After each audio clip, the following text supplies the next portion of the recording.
There you are. I hear you laughing now. Hello. How are you? I'm well. How are you doing? I'm doing great. I'm doing I great. apologize for the triple rain check. Oh, I, it's all good. I was quite ill last time we had scheduled to record, so I appreciate you being flexible. How you feeling? Much better. How are you doing? I'm doing good. I'm doing good. I was sick with COVID like 2 weeks ago. Oh no, you mentioned it was going around your house. Yeah, Yeah. I'm So sorry. it's all good. It's just like can't do anything till it clears out. So um usually I don't have a lot of um like I don't feel too sick just for like maybe like 2, 3 days. But after that I feel fine, but you can't go anywhere because you still have it, so you don't want to Right.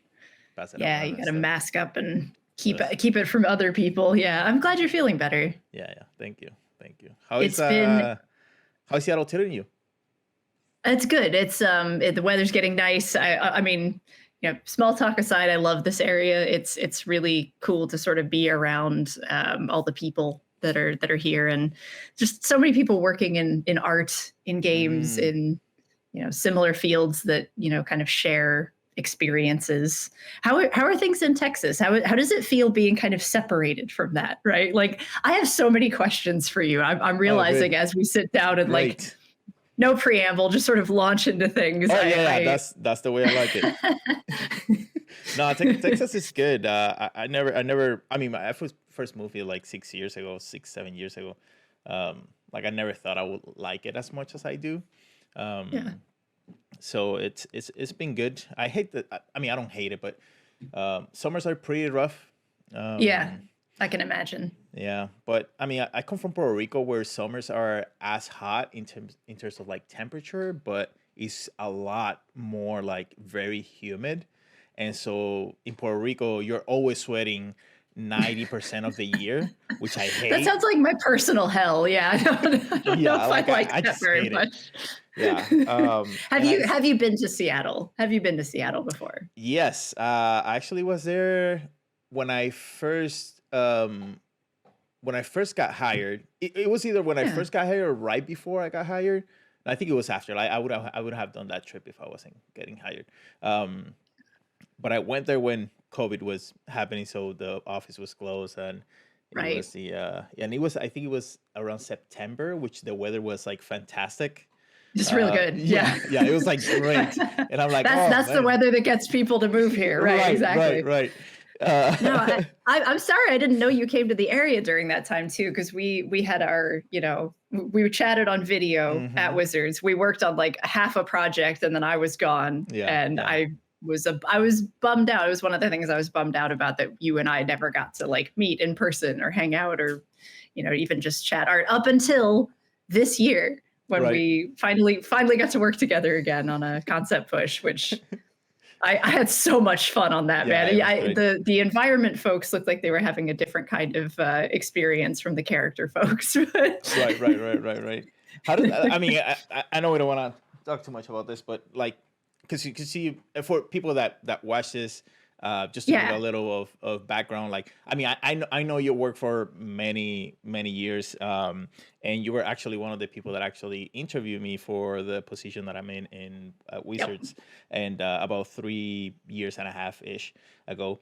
Um, but I think it was like a few months later, you left the company, and so we didn't really get to work much. But I was curious during that push because I wasn't sure. I mean, I didn't know you were going to be there till like you were there, and Yeah, it so was a late I was a late sign up on that. I think somebody else dropped out, and Zach's like, "Hey, right, right, do you right, have time?" Yeah.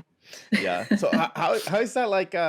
Just out of curiosity, because you were an art director over there, but like, how do you feel with the dynamics coming from being an art director and now like just Yeah. you're the It's kind of fine. Like, for I don't actually know who your audience is, and I'm sure we'll get into all of that as yeah, as yeah. as things go on. But like, for anyone out there listening, like, being on both sides of the desk, being both art director and artist and everything, it's sort of fluid a lot of the time. Like, I know people who I hired as artists who then became my art director at some other studio or Mm, something, and it's very like it's a small enough industry where that happens kind of a lot. So coming back to Wizards as a concept artist, which is also not my primary sort of function, after 9 years, my last push before that was 9 years before. Wow. It was fascinating. It was really cool to kind of just collaborate with everyone from that side, and then also not have to worry about all the goal setting shit that I would have had to do as an art director. It's like, oh, that's Zach's problem now. Nice. I just get to draw. I figured that was that was the occasion. Yeah. Yeah. Do you ever have that feeling too, where you're on a project and you're like, I got opinions about this or something, but man, I'm glad I don't have to be accountable for that one at the end of the day or something. Yeah. For the most part, yeah. I mean, I'm the type of person that I do like having like the weight of some responsibility, like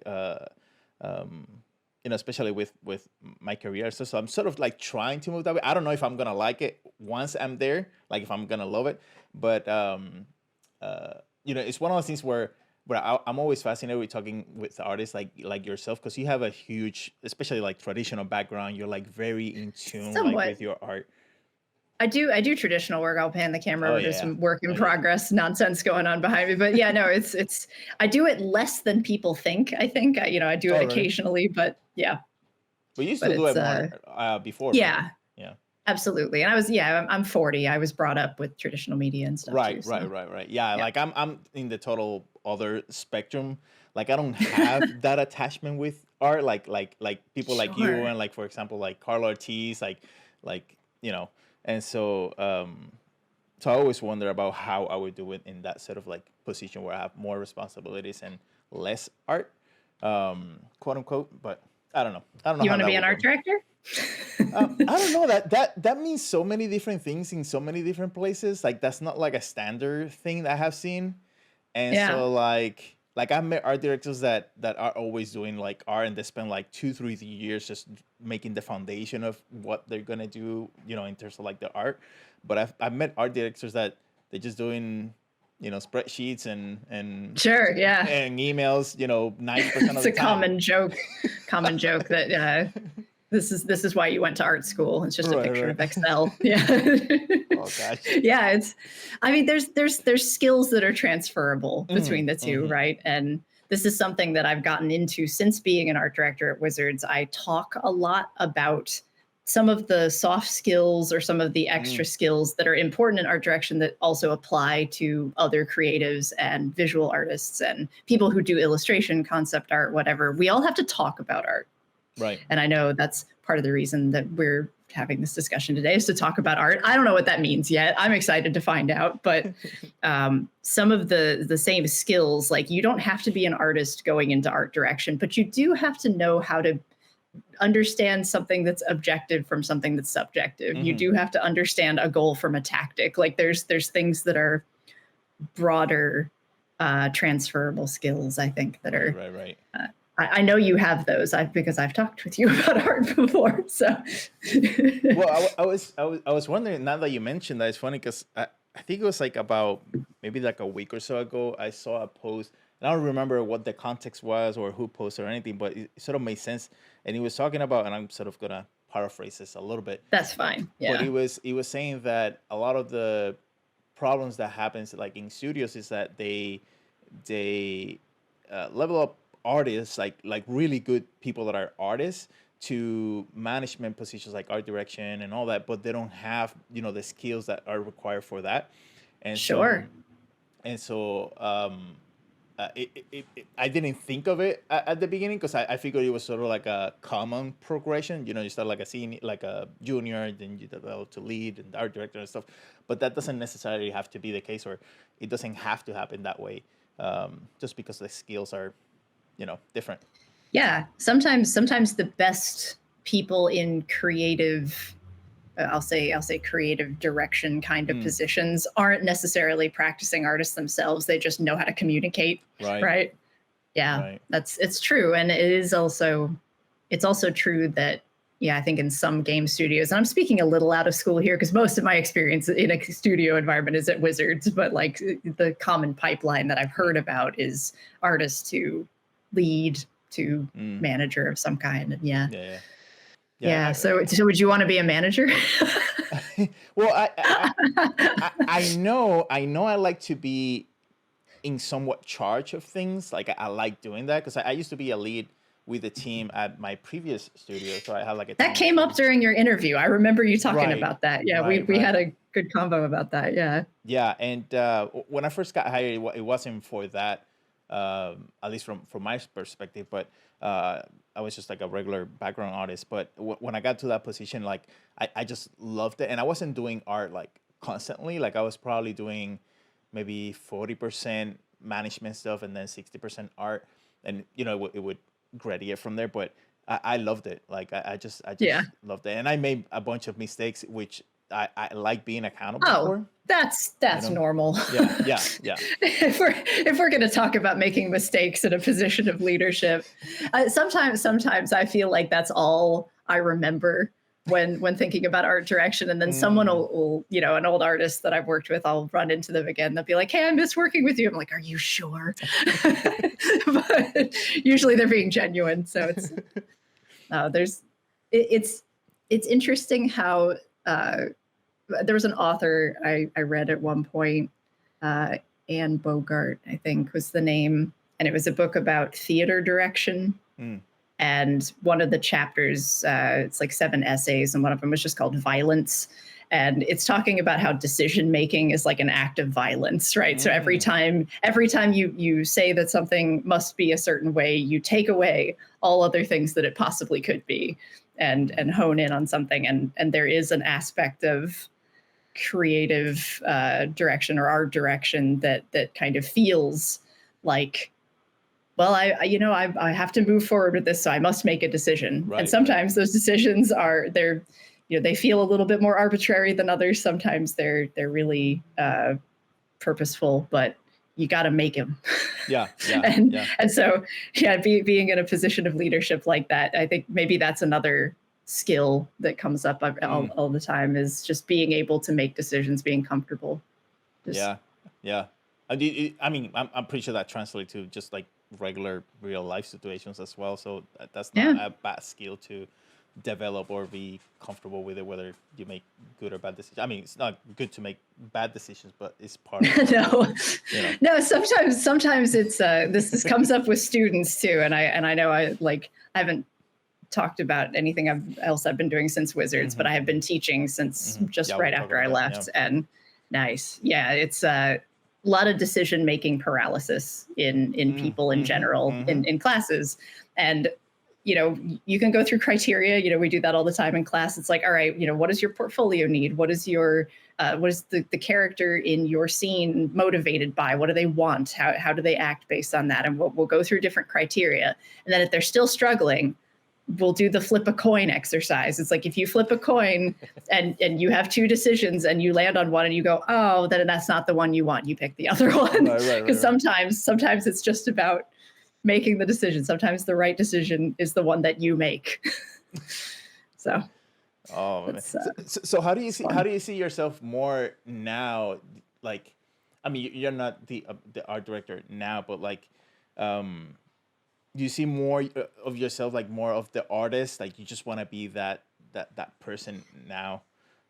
Yeah, I don't know anymore. I used to be the kind of person that had like a 5-year plan. You know what I Mm. mean? I used to say, I want to work for this client and I want to do this kind of piece and I want my portfolio to look like that. And I'm kind of going with the flow a little bit more now Mm. and seeing where stuff takes me. So I don't really have any desire to go back to art direction unless something comes up Comes up. that Right. feels like a natural fit, right? And I did, leave sort of with the impression that I wanted to go back to just being an artist, because I did miss that, and I do enjoy doing it. I love being an illustrator. I love just making art, painting, whatever Yeah, it you did happens to awesome. You be. did awesome, by the way. Thank you very much. Yeah. And it's the teaching thing was a surprise. That was not something Really? that I set out to do. Yeah, and then I ended up really, really enjoying it. So it's become a facet of everything. So I don't know. I don't know where I'm going to be in 5-10 years. Not That's like, that's kind of like I've talked to artists that are sort of like that have a lot of experience in the industry, that have done, have worked for the big companies and all that. And it's sort of like a common, not everybody, but it's sort of like a common thing where they reach a point, and because I'm sort of like in that sort of either reaching there or sort of like there where I'm sort of seeing the landscape and see what's gonna happen. And like I never would have thought that I would. I always thought that it was always going to be the same way that I felt when I first started. Like, oh, I want to work for Yep. this and that. But now that you're sort of there, there's like another whole new perspective of life and Yeah. art that you're just like, like what to do now type of thing. One of the things I never predicted about kind of reaching those goals, and I think by the time I had hit book covers, I think that was kind of Mm, the end of my checklist of things that I had wanted to accomplish. Art direction was a surprise. That was something that I got kind of invited to do and decided to mm, go for it just to see what I could learn and everything. But then one thing I never thought about when I was doing the client grind was like, oh, maybe someday I can help other people figure out the answer to this mm, question, and that will like temporarily be my purpose. mm. So definitely talk to a lot of other people about their Which desires in the industry and like how to figure out where they fit. right, right. Which I'm guessing that's also part of why you like teaching so much, maybe. Yeah, Yeah. absolutely. How's that going? I think it's going well. You could also ask my students. I don't know. They seem fairly favorable about it too. But I deeply enjoy teaching, Yeah. and the specific class that I'm teaching is about narrative illustration, Mm, specifically character-driven, emotional narrative illustration. We take into account kind of what the characters what the characters want, what drives them toward their goal, and try to figure out really specific actions for them. We try to figure out, how to compose a scene with the story in mind and how things are arranged. Like I don't want to give you the whole class spiel. yeah. We don't have that. Don't have all night, but I don't mind. it's really cool to kind of foster Hmm. a love for like human emotionally relatable decision making in art, because anyone can do pretty stuff. Anyone can be trained to copy a photo or whatever, and there's a lot of skills that are you know again broadly applicable. I'm just going to keep using those words, but when it comes to kind of creating human connection with art, there's a lot of choices that are being made that are Mm, invisible to people, and not a lot of people are talking about those, and that's what I like to talk to people about mm.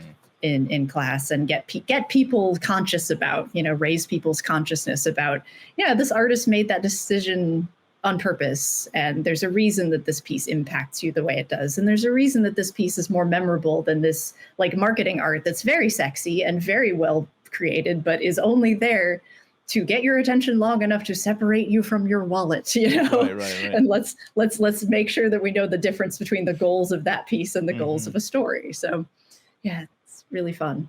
And also the market too. Yeah, Yeah, absolutely. yeah, yeah. Yep. So what do you think? Because I mean, I've been teaching for a long time too, and I also love it. Even before an artist, like I used to teach other things too, and I think that's always gonna be part of what I do. To probably for a long time. But um, what do you think is well? Let me first ask you, what's sort of like your sort of student? Are they like actually like professional artists Mm, already, or are they college some of level? them. Yeah. Yeah, they're all adults. So no one under 18. Hmm. I teach through Smart School, Right. which is some art school, smarterartschool.com for anyone who wants to look it up. It's a program that is primarily focused on illustration and has a pretty strong subset of like traditional folks. So it's a mix of traditional and digital painters. Um, they are ranging from like all adult ages, and some of them are working professionals, some of them are like trying to get their portfolio together to be working professionals. And yeah, it's a pretty good mix of people, a lot of different people, but they're all passionate about Yeah. illustration, Yeah. so they can all kind of come together to the table with their different experiences. Yeah. Yeah. And is it like is it a 12-week? 14. So 14? basically, yeah. Sheesh. Yeah. That is a lot. That's Wow. good. Yeah, that is good. It's good. It's never long enough. I always wish the semester was longer. It's always like, just give me one more day. But no, I mean, I want to ask you this question too. Hmm.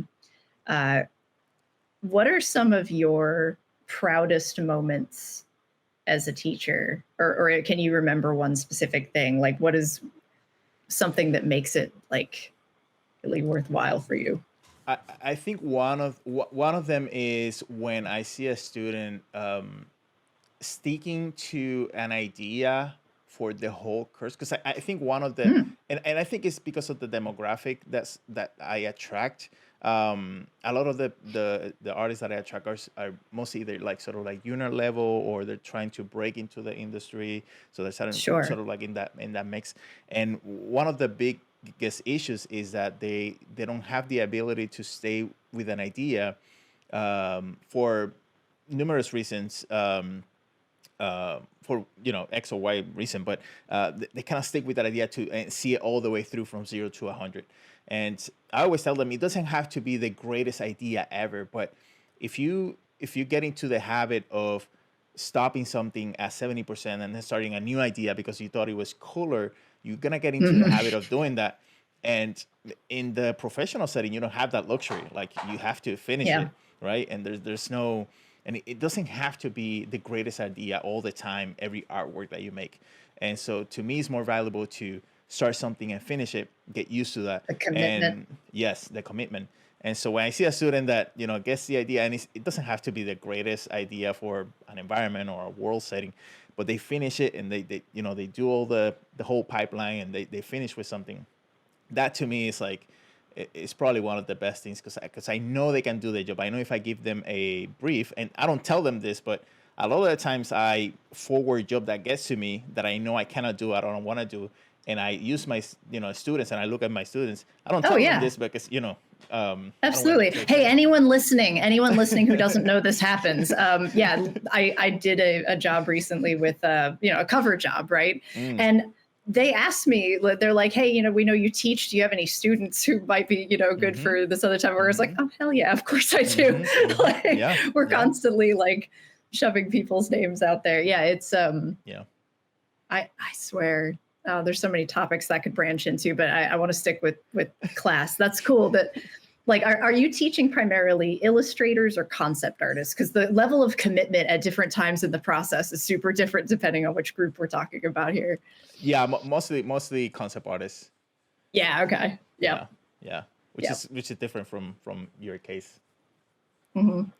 And it's funny. I always used to compare notes with Lake Hurwitz, who I'm not sure if Lake is still at Wizards or not, but principal concept artist, and we always used to joke about how the commitment at a various point in the project was like the big difference. I'm just like, I want to commit as soon as possible to my idea and then blitz through the whole thing and get to the rendering, get me to the fun part that I enjoy. And he's just like, I want to stay in ideas land forever and never commit. And like, okay, I guess I'll finish this thing. And so it's very much different temperaments can get into the arts in different sort of ways. Like maybe you're just not a concept artist. Maybe you're just not an illustrator. Mm-hmm, I don't know. mm-hmm, mm-hmm. Yeah, yeah. And I think even figuring that out during that process is also a win situation, because Yeah. it's not a good thing to sort of like don't know where you fit. Like, if you even if you just figure that out and you don't end up with the greatest painting or anything like that, now you have sort of like a clear idea of where you can go and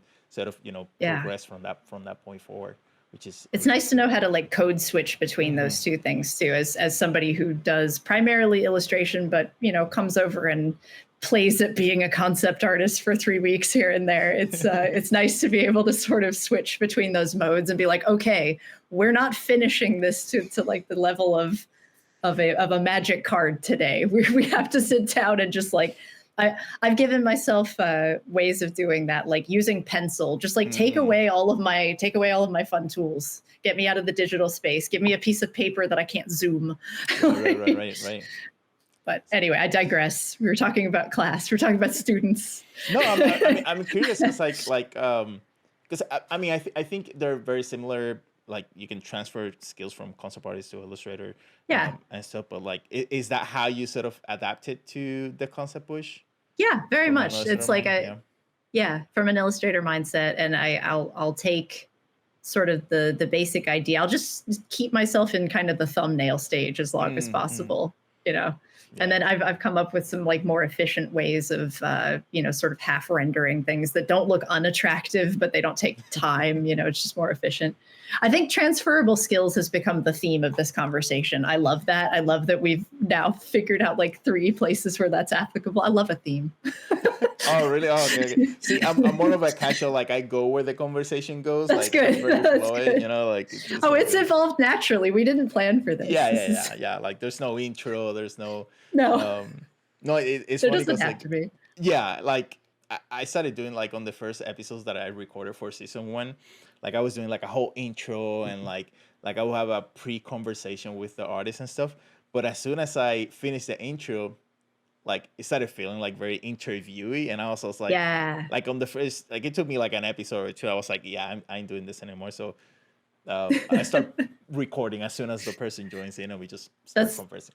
No. that's perfect. And it's funny. I watched a little clip of Price of Art. I was like, Mm. okay, I'm gonna see kind of what the format is. Do I need a better camera? Like, what's the expectation here? And I watched a little bit of it. I was like, oh my god, Jose is really intense. I need to turn this off so I don't over prepare. Um, but, what do you but I mean by think that that? was just that interview. There was you were like very direct, like serious, and I was like, oh no, I'm a Oh, goofball.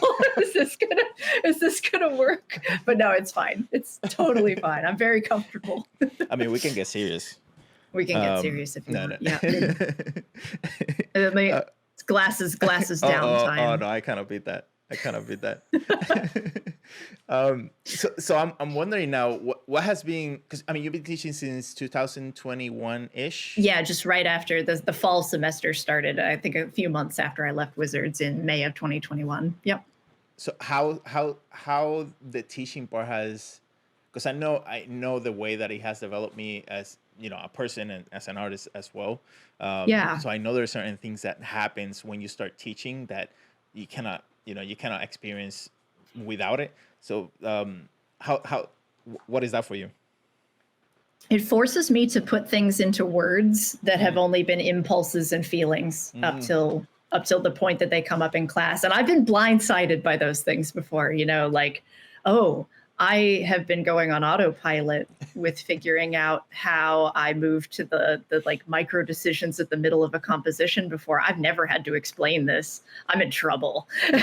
Let's go figure this out and make a PowerPoint about it, just so it's it's definitely it gives you a mirror back into your own mm, process too. yeah. And so now every time I'm working on my own work, I'm like, would I tell a student to do it like this? I wouldn't. I'm doing bullshit. I need to fix this.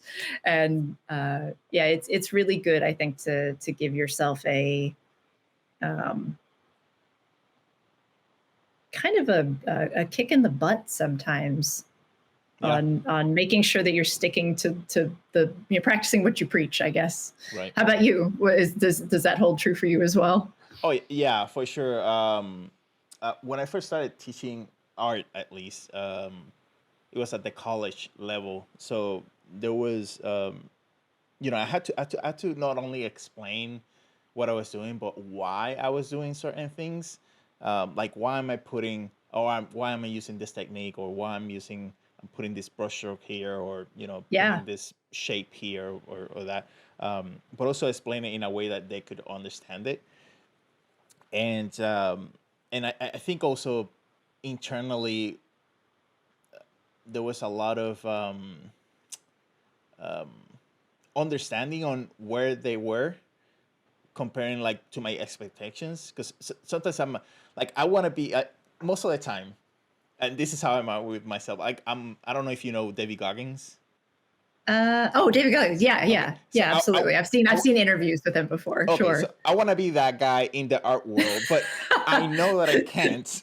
Um, so like that's how I am with myself. Like I'm very like I always want to be. I always want to do a good job. I always want to overdo and like all this stuff. So that doesn't fit with everybody, and so Sure. there is a very organic sort of like treatment that I have to do, that I kind of treat everybody the same, with the same expectations and the same sort of messages. So it has been quite the journey. I bet. That's not everyone comes to the table with the same mindset or skill set Right. or understanding. I'm also just absolutely, my mind is going a billion miles an hour on like, what does Hell Week look like for an artist? What does Navy SEAL training look like, but for illustrators? Hmm. That's mental. like do you have to create a portfolio but do it while like in sub-zero like Wim Hof temperature, like you're submerged in a barrel of ice with a Cintiq, you know? If you want to be David Goggins, I think that's like a requirement. Yeah, right? yeah, you have to do a cold plunge every morning at 5 a.m. Cold for plunge sure. every morning. Yeah. You have to do whatever the like artist version is of like burpees. I'm guessing, like, I don't know. We'll have to workship this. We'll take this offline. Yeah, yeah. I'm But gonna have to design that. I'm gonna have to design that. Now you got me something to think about. I want to see this now. It's genuinely, if you come up with a regimen of like what that week looks like. We've all done like boot camps and workshops and things like that. I assume, like if you've taught at the college level, you've probably at least done some workshops, and they might be called boot camps or intensives or things like that. But like, what would that look like if it was really intense? What if you had to like sign a form that said like, if I get hurt, like here's my emergency release form? contact. Yeah, you had to sign a release form, right? Yeah. I don't know if I'd do well with that, to be honest. And like, okay, so going back to what you were saying about kind of treating everyone with the same expectations, right? I do something that might be slightly different with my classes. And some of that is because I don't teach at a college level, but not at a school where there's like grades and protocols. Right. I don't have to have that. So I kind of let the students introduce themselves and their work on the first day. And I always ask them what their goals are, because, being an art director from the past, I love goals, love them. And so I kind of am measuring all of the students against their own expectations of their own progress and where they want to get. Like, I'm going to talk to somebody differently if they want to work in the publishing industry than if they want to paint magic cards or something like that. But even more than career goals, if they want to be stylized or something, like that's okay to do, but I set the expectations up at the beginning. And I always make sort of a list of my own, I guess, criteria for success for each student. Like, this student will have learned or leveled up in their specific, expectations for themselves if they, are able to demonstrate this in their portfolio piece, or they're able to understand this concept or something like that. So it's I feel like it's a privilege to kind of get to do that. It's not something you can do as much if you're, spending shorter amounts of time with students, or if you're teaching in a public education setting or a college setting, right? So it changes with the student depending on where they're at and sort of like how they program. Yeah. Yeah. Have you had to sort of evolve that and change throughout the 14 weeks, right? Because of what sometimes. Yeah, sometimes. And sometimes people have had, major breakthroughs, and it's like, oh, well, okay, that it's week 3 and they've already shattered their own goals. Very good. Now what? But in other cases, it's like, it's week 9 and I'm concerned for them and they feel down on themselves or something. And, so we kind of recalibrate. And, I think there's always sort of a little like a narrative to the class too. Like, we talk a lot about storytelling, but each of the students kind of has their dark night of the soul around the end of project 1. And then they always have that like moment where they find they come back, have their success. There's a climax to the class. And then Zach visits, like, for anyone listening who doesn't know what that means, Zach Stella, art director, works with Jose, works with me sometimes. We have art director guests and industry guests at the end of the class to talk to the students about their work. So it's really fun. That's pretty cool. Yeah. Oh, It's always a journey. by the way, I'm gonna visit most likely Seattle this year, so I'm gonna definitely Yes. let you know. You Yes, have please to, do. Love that. yeah. I wanna take. When I was there, I went to this. I had the best ever French toast I ever had in my life in Seattle, and it was this little place on a small town, on the way to the city from Renton, Yeah. and it was just great. Like I still haven't been able to replicate it, unfortunately, but uh, We could certainly try, or we could try to find the place again. Yeah, it's I'm still in Renton. Like I'm kind of mm, close to where somehow the Wizards office has moved, and now I yeah. live closer to it than I Oh, used great. to. It's like orbiting the office, but I've only been in once. I've only actually been into the office the one time during the last concept push. So Oh, right. Oh, it's okay, okay. So yeah, that's the new office, like the new one. yeah, Yeah, yeah, yep. yeah. Because I know It's they moved a couple of fancy. times. So, um, so if I don't want to spoil too much. I don't want you to spoil too much. But if you had that one, because I'm always, every time I see like artists like yourself, like such a high level, especially with the storytelling part and the illustration part, which to me is like such an alien thing because Hmm.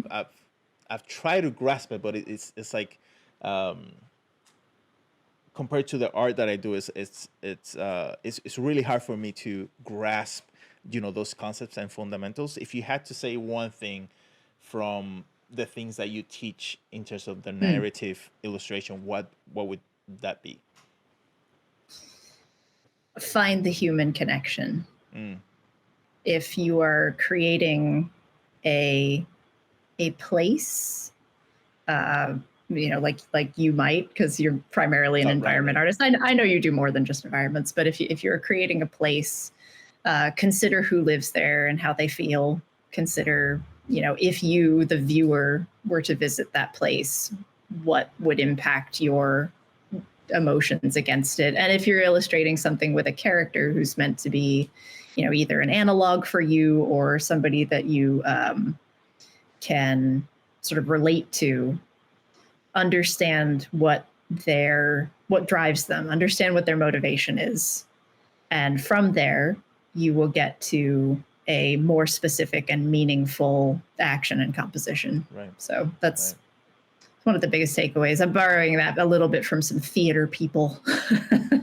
But like, okay, in art, in visual arts, anyone who's worked in the Mm, industry or wants to work in the industry is probably aware that the art description, if you've seen the format of a typical art description, it usually starts with the action, right?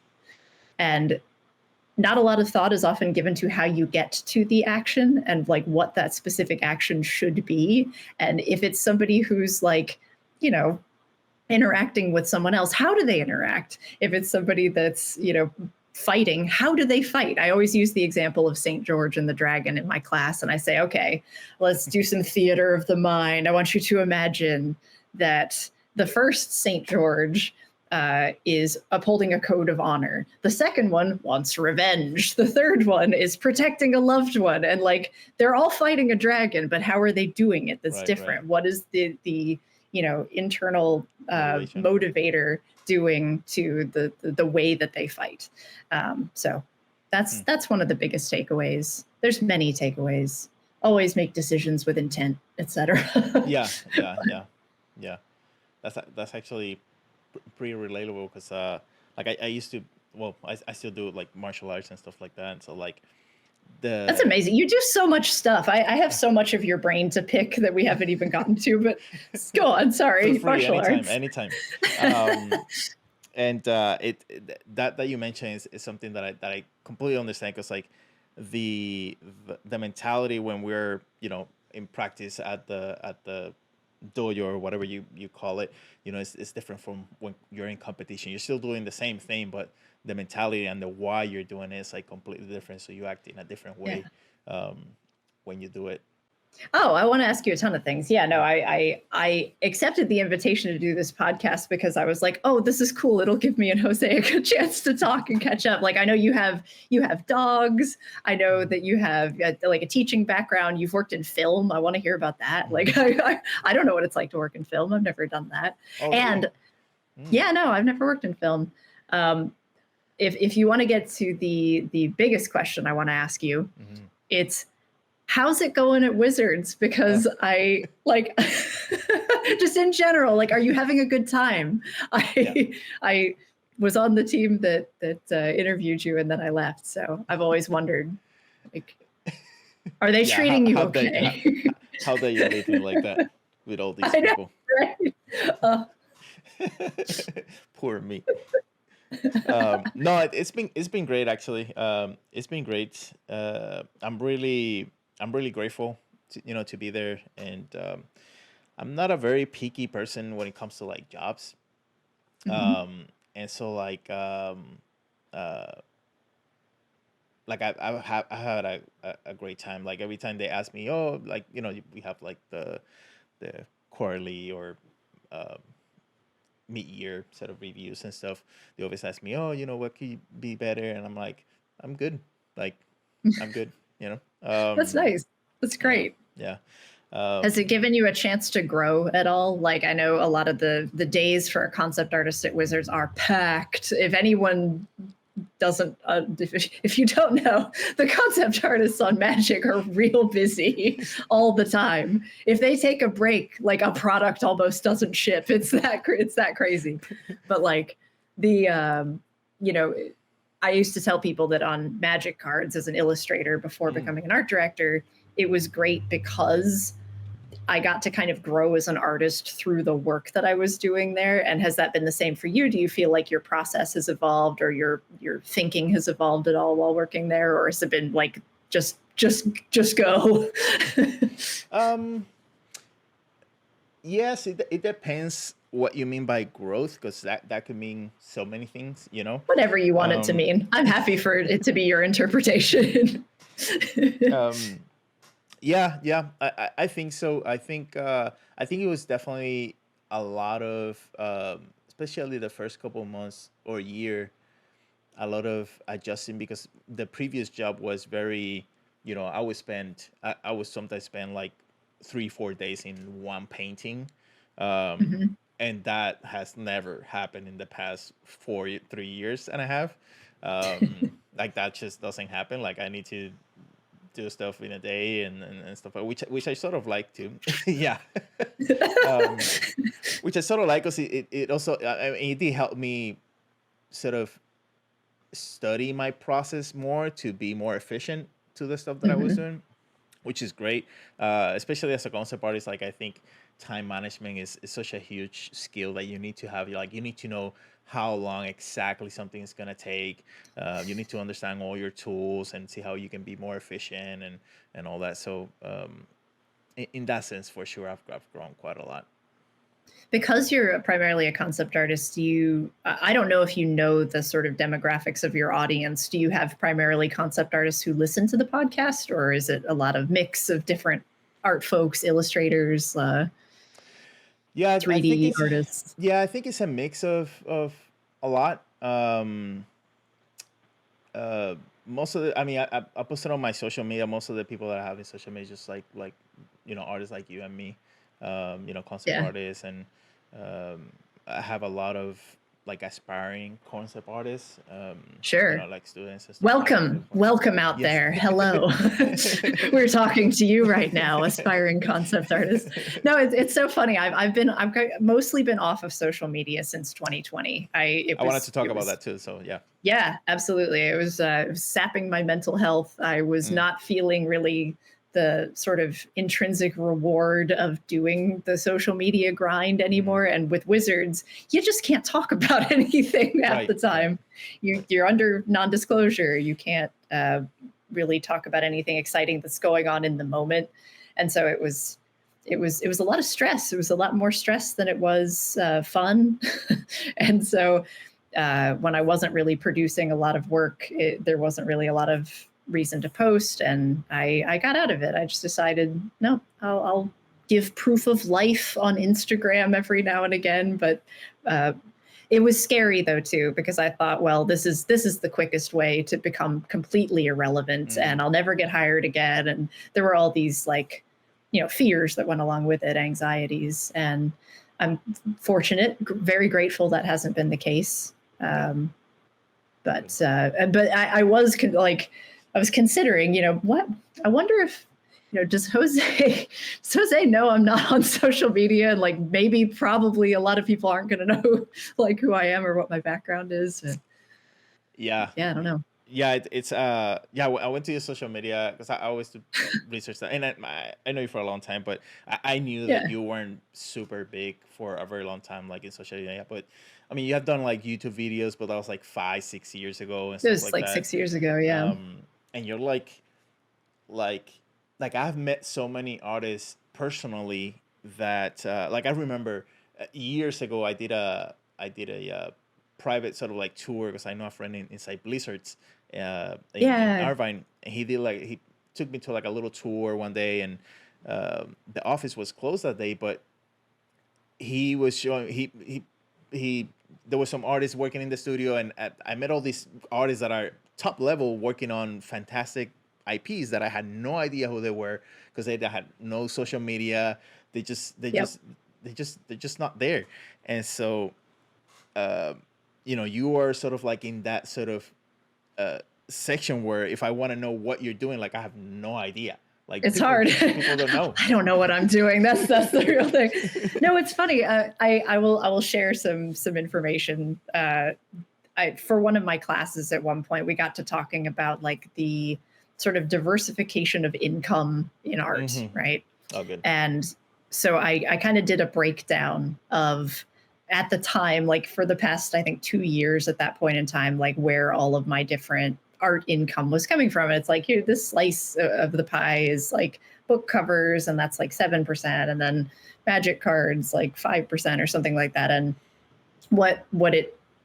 it's really astounded me about it was most of my work for the past couple of years had been in concept art, like not the kind of concept art that you necessarily do day to day, but like a lot of pre-visualization, pre-viz tone plates for things. Like this is a scene of a bunch of our IP characters, and we need this for PowerPoint. Essentially, it's like creating the fanciest slide graphics imaginable for internal presentations, for like convincing inside executives at Mm, companies to pursue further right, work on right. a project, right?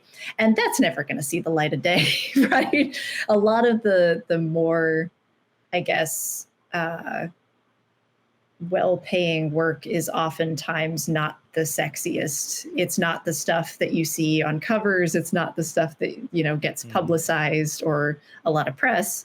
And I realized, like, wow, I have been working my butt off, and I have almost nothing to show for myself. Like I did, you know, I think it was something like 20 pieces of art for a game that ended up getting canceled. Mm, I did, you know, just a lot of stuff, and then occasionally like a D&D cover or something would come out. I'd be like, hey, I'm alive, hey.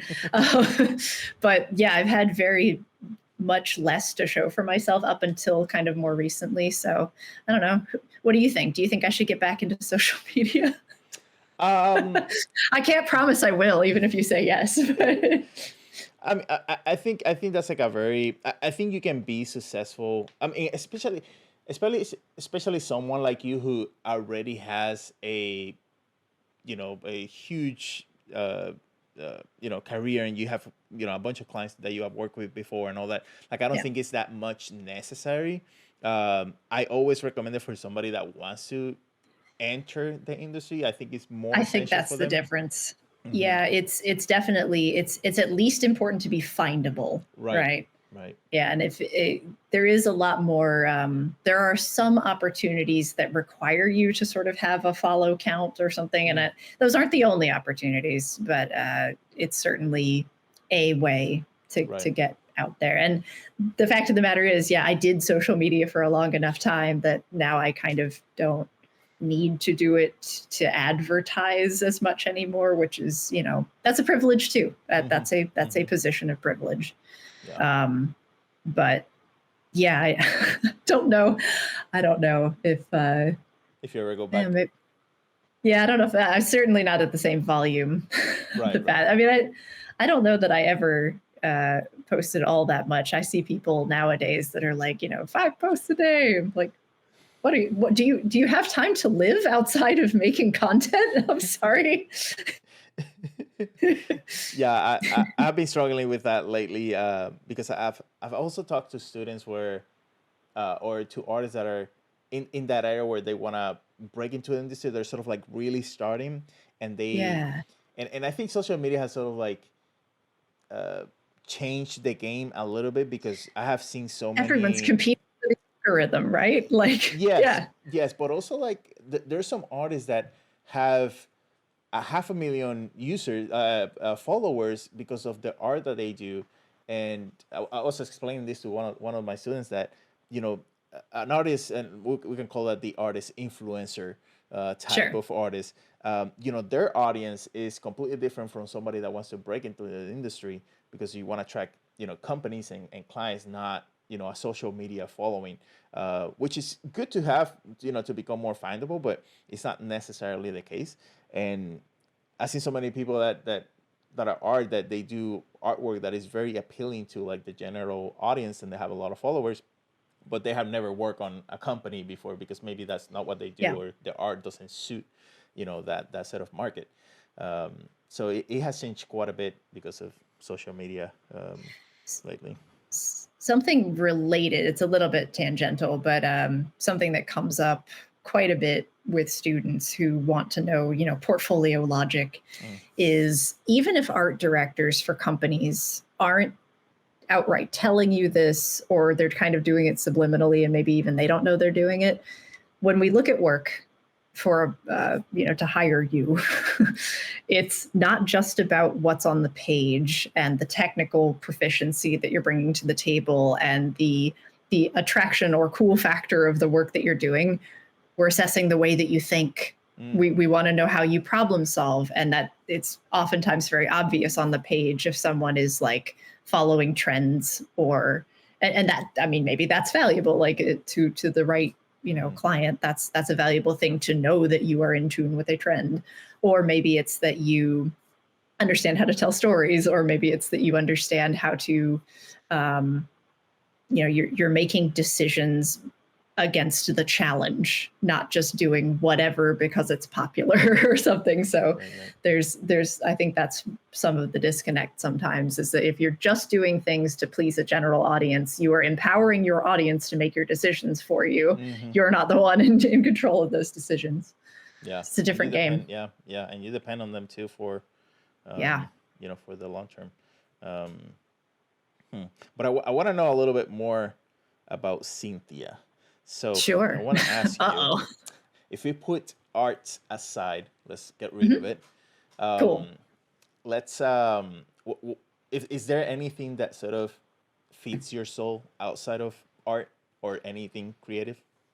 I'm a novelty seeker, so I will get into, deeply invested in certain projects at various times. Last year I made a board game. Oh, sweet. Just made a board game, just to do it. It was like, I'll give it to my parents for Christmas. Cool.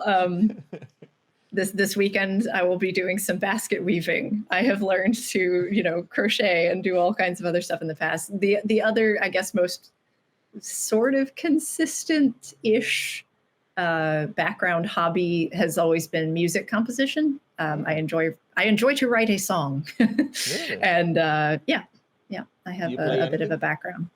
Not well. I play things long enough to record them and then forget immediately how it was done. But it was, I played guitar growing up, played violin a little bit. So nice. A little bit. Nice. And if let's say worst case scenario, art is eradicated from the world. Yes. No more artists. Ooh, I love this hypothetical. What would you do?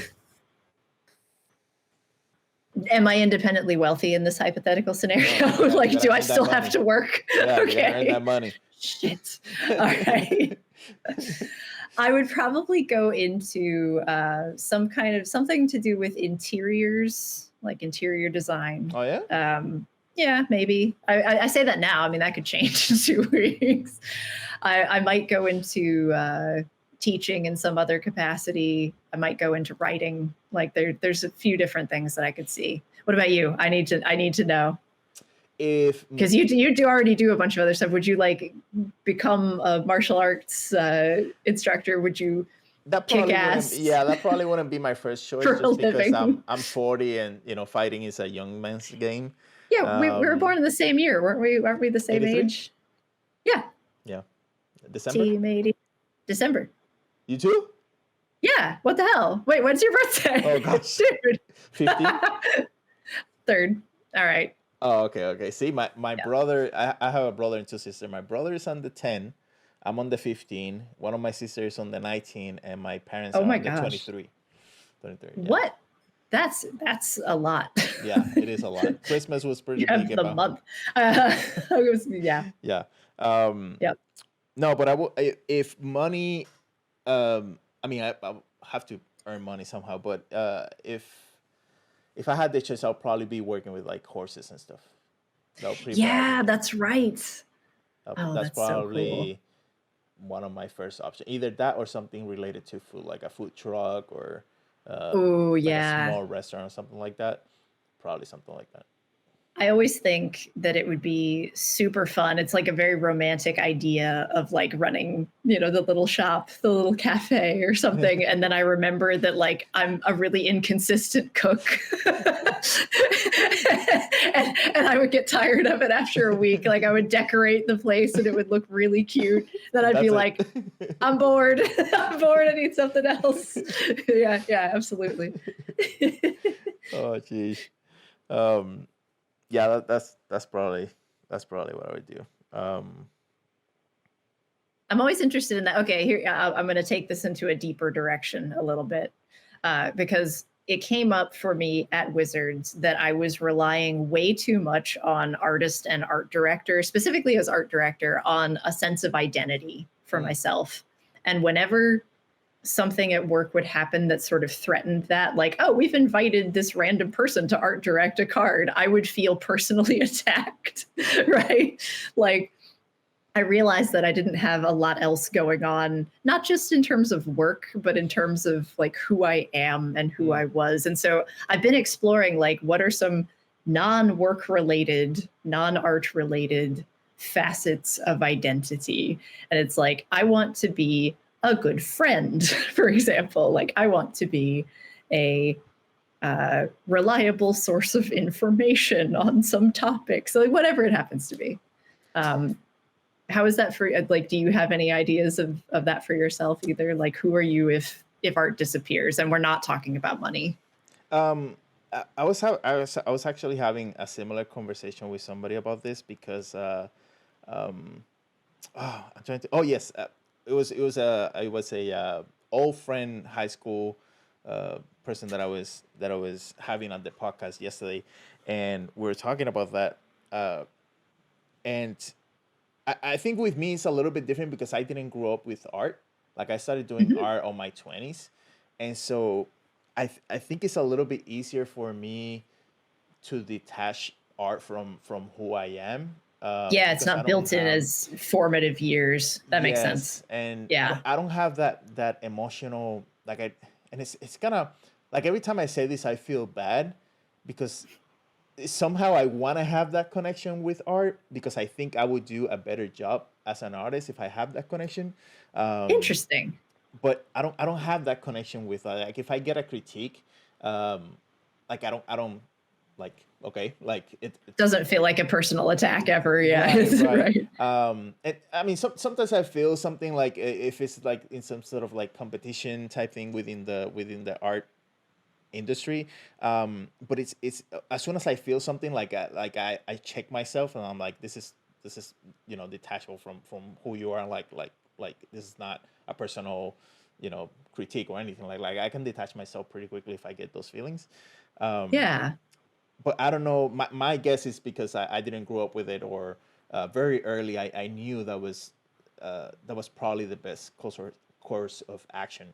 But at the same time, I feel like I see people like you and like Carl Ortiz and like all these great artists that have that connection, and like I think you guys are in like a unattainable level, with art. It's Um, interesting because I can't do what you do.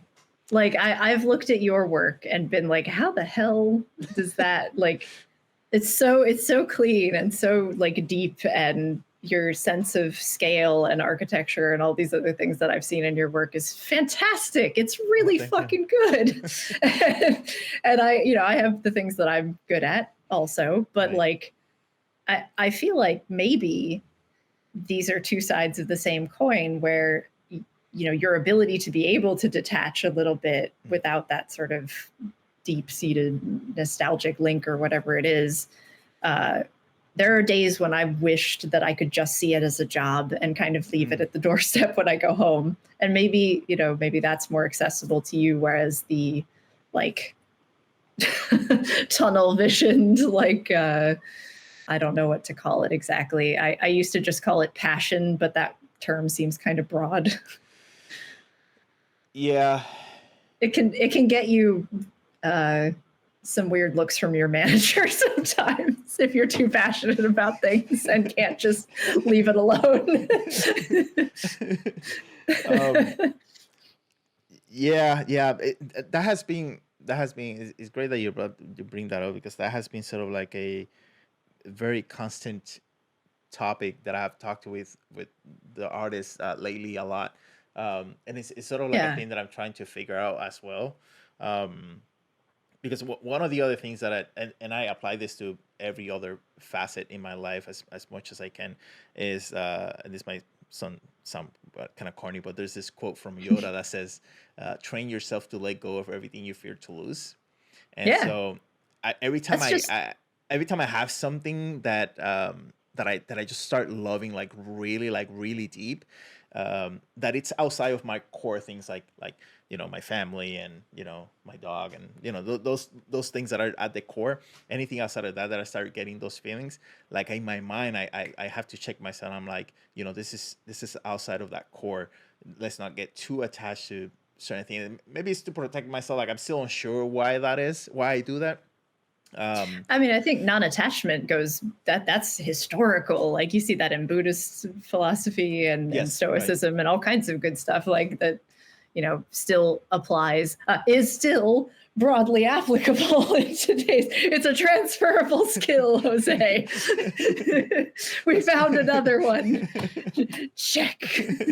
That's gonna be the title of this spot when it I comes out. love it. Can you please do that if you think it's marketable and would work for you? Like transferable skills with That's gonna Cynthia be our inside Sheppard. joke.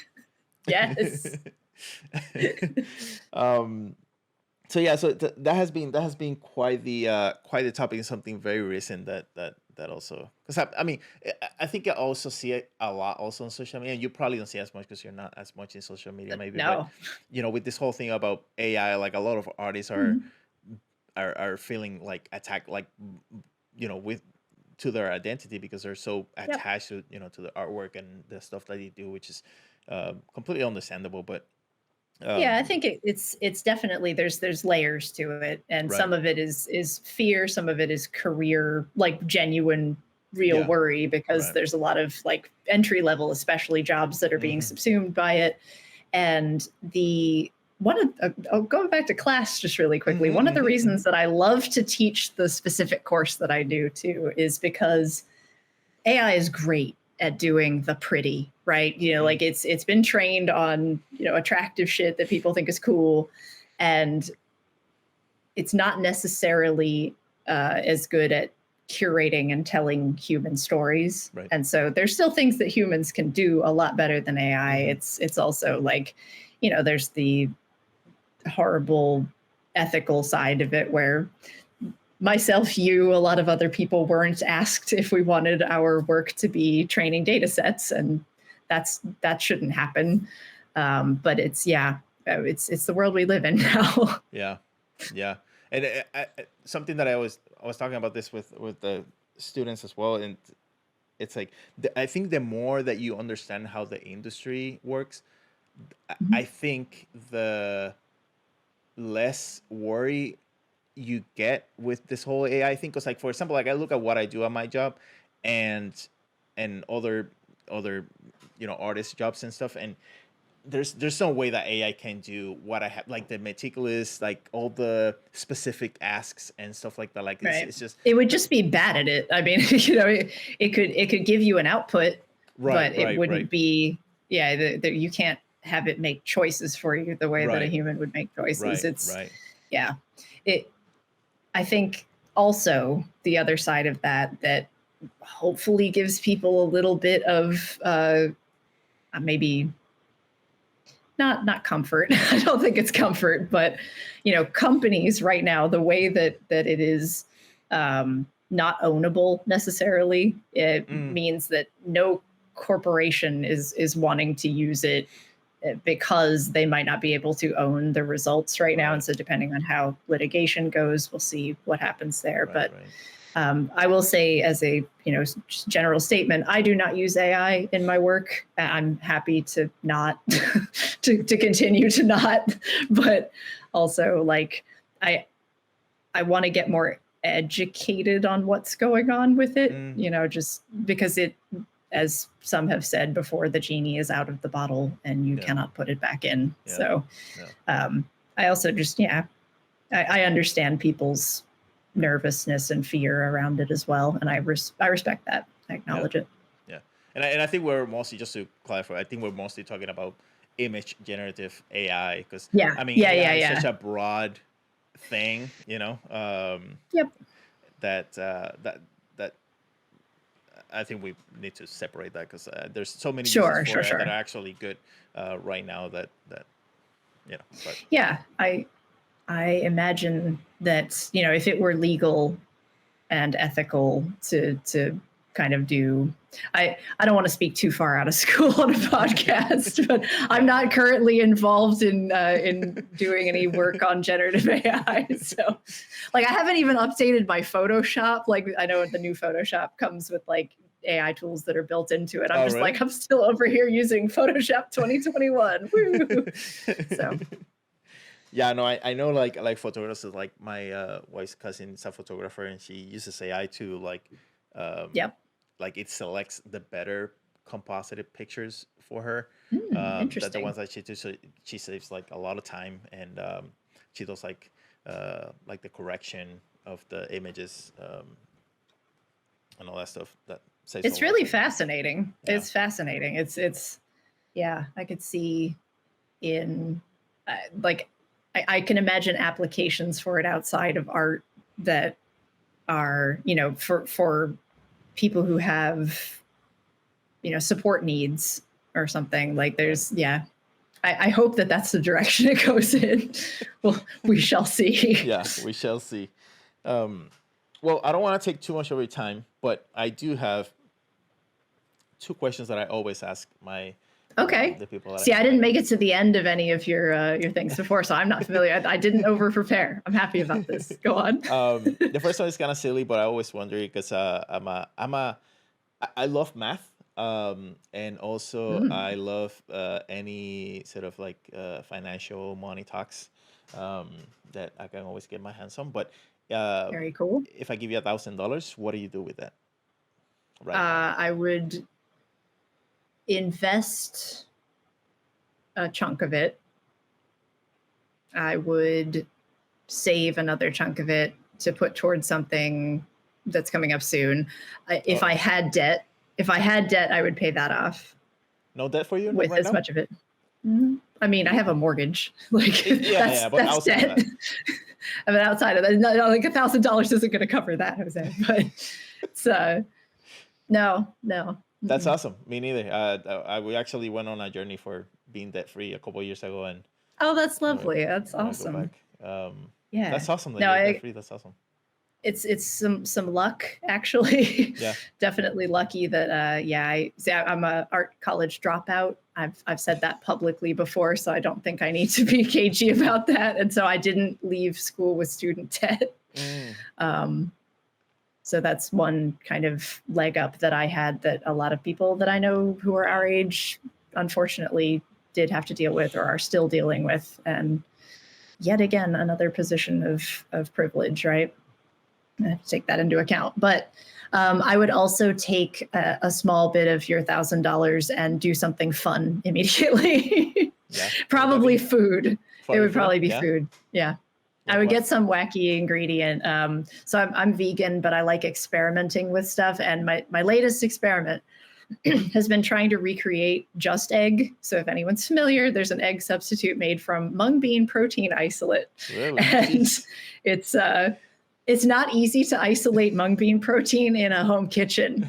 Let's just say it's really messy, and I burned the shit out of a pan trying to do it the last time. So I would probably buy some additional. I would probably just spend it on Just Egg, if I'm honest. I like and then how make the myself answer just evolved into this. make myself a badass French toast with it, because you can do that with it. Nice. And I would make it rival the French toast that you had in Seattle. Uh-oh. That's the final answer. Are you sure that's the final answer? Well, I have to make decisions, so yeah. Maybe hang on. Let's get my dice. Let's see if I Transferable still skill. Yeah, transferable skills. All right, I like that one. So when can I expect the money? You want me to? Are you testing me to see if you can actually send me $1,000? Would I be responsible with it? You're the first person that says that. Oh, see, So, other people need to ask the right questions. Okay, last question. Okay. So you have been doing art for many, many, many years, right? And I know that when you do something for so long, whenever you reach a person reach a certain level of, in their career or something like that, there has to be some price that they had to pay, some sacrifices that they had to pay. A Sure. lot of times, people don't know about those sacrifices. They're made in silence, as you and I both know. But if we can share some of that from Cynthia Sheppard, what would that be? Sure. Never had kids. And I can't attribute that to art, really. Like, that's not really a direct comparison, but certainly the lifestyle I've led as someone who does freelance illustration primarily, or art direction, never really overlapped with the part of me that wanted to have a family. And circumstances being what they are, that was something that I could have prioritized. Like there's science out there who can help people like me have babies, but I didn't. So we like IVF and stuff like that. Yeah, exactly. Right. People for whom it is complicated. I'm in the same boat as that, so I understand. Yeah. I mean, my wife, not me, but my wife. Yeah. I mean, I wasn't going to ask. I wasn't going to make any assumptions. Just to clarify. But no, that. I think there's way more people in the same position than are necessarily able to talk about it. I think it's a fairly, maybe I should have even trigger warninged it a little bit, but I think it's good to know that you're not alone. Yeah. When you're going through something like that. Yeah. Yeah. I'm trying to think of other things that are like less heavy. The deeper the better. The deeper the better. I never learned how to do. I never learned how to do martial arts. I never learned how to do a lot of things, actually. Like I basically just graduated from high school. It's like, I'm going to be an artist or I'm going to be starving. Those are my options now. Social life sometimes. I should.